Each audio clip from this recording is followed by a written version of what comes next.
যখন রমজান মাস আসবে তখন ভাগাভাগি করবে। আপনারা ওই সময় আসলে বই রাখবে, সারাদিন পড়তে হবে, সারাদিন ধরতে হবে।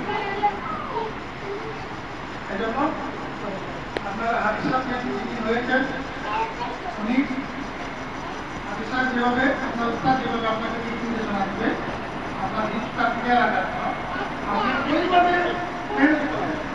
যদি ওইভাবে মেহনত করেন তাহলে আশা করা যায় যে আপনার আল্লাহ কালাম আপনার বিনামূল্যে থাকে। আর ইলিম একটা পঞ্জিশ, ইলিম একটা পঞ্জিশ জিনিস, খুব ঠিকঠাক। আপনি আপনার সর্বোচ্চটা দ্বারা না দিলে আপনার একটা আপনার সর্বোচ্চটা আপনার দেখবে। আর লাইকা করলাম বড়দের কথা বড়রা বলতেন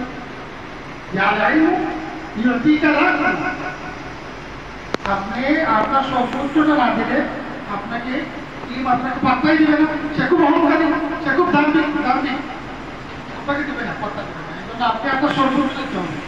একটা কাজগুজারি শোনাই। আজকে আমাদের সিলেটের গৌরব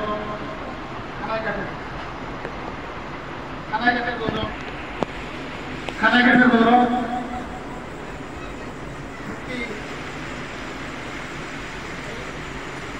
মুফতি আবরার হাফিজাহুল্লাহ।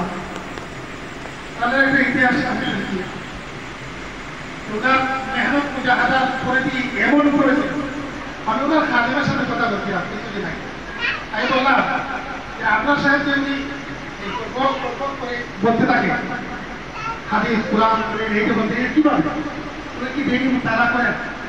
উনি আমাকে এই কথার উত্তরে আমাকে উত্তর দিলেন যে ওনার অবস্থা এরকম, উনি ছাত্র জমানায় এই পরিমাণ জ্ঞান, উনি রাত্রে লেখাপড়ায় বসছে, ফজরে আজান হয়ে গেছে, আজান হয়ে আমাদের অর্থ শেষ হয়ে গেছে, উনি বলতে পারে ফজরের আজান হয়ে গিয়েছে, আজান হয়ে অর্থ শেষ হয়ে অর্থ চলে যেতেছে, কিন্তু উনি বলতে পারে না।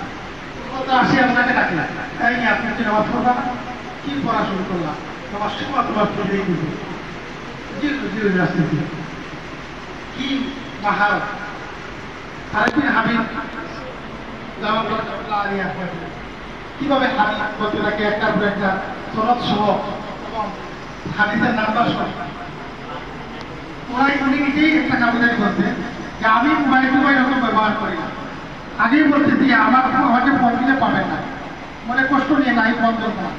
অনেকে বলে যে উনি অহংকারী হয়ে গিয়েছেন, বা উনি দাম্ভিক মানুষ হয়ে গিয়েছেন, বা উনি তার ভিতরে তকব্বরে ঢুকে গিয়েছে, উনি এত বড় আলিম হয়ে গিয়েছেন, এত বড় বক্তা হয়ে গিয়েছেন, হাদিসের পাশাপাশি নাম্বারও বলতেছেন, কোথায় কোন জায়গায় কোন পৃষ্ঠায় কত নম্বর পাড়া আয়াত সময় এভাবে বলতেছেন। ওনার কার্যকারী হয়েছে যে উনি এমনভাবে করেন, মোবাইল থেকে একবার করেন, খুবই কম ব্যবহার করেন তারা, আর সবসময় তারা মতো থাকে, আর সবসময় হাদিস করতে থাকে। এই জন্য সব কথার পরে একটাই পড়ালেখা করে।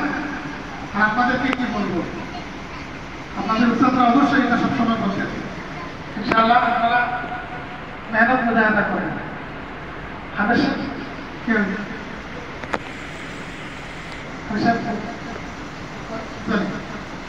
আল্লাহ তাআলা আসছেন, আমি সাহেবের আব্বা আসছেন, আমি সাহেবের আব্বা আসছেন। আজকের একটা অবস্থানে আমি সাহেবের আব্বা আসা নাই,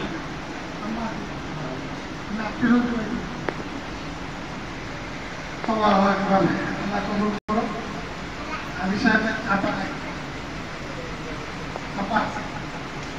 হাদিসের মধ্যে আল্লাহ রাসূল সাল্লাল্লাহু আলাইহি ওয়াসাল্লাম বলেন যে এই ব্যক্তির সন্তান হাফিজ কোরআন হয়ে আল্লাহ পাক রব্বুল আলামিন তার বাবার মাতার মধ্যে নিজের ফুট পড়াইবে। পুরো হাসরবাসী আশ্চর্য হয়ে তাকায় থাকবে, এরা কারা?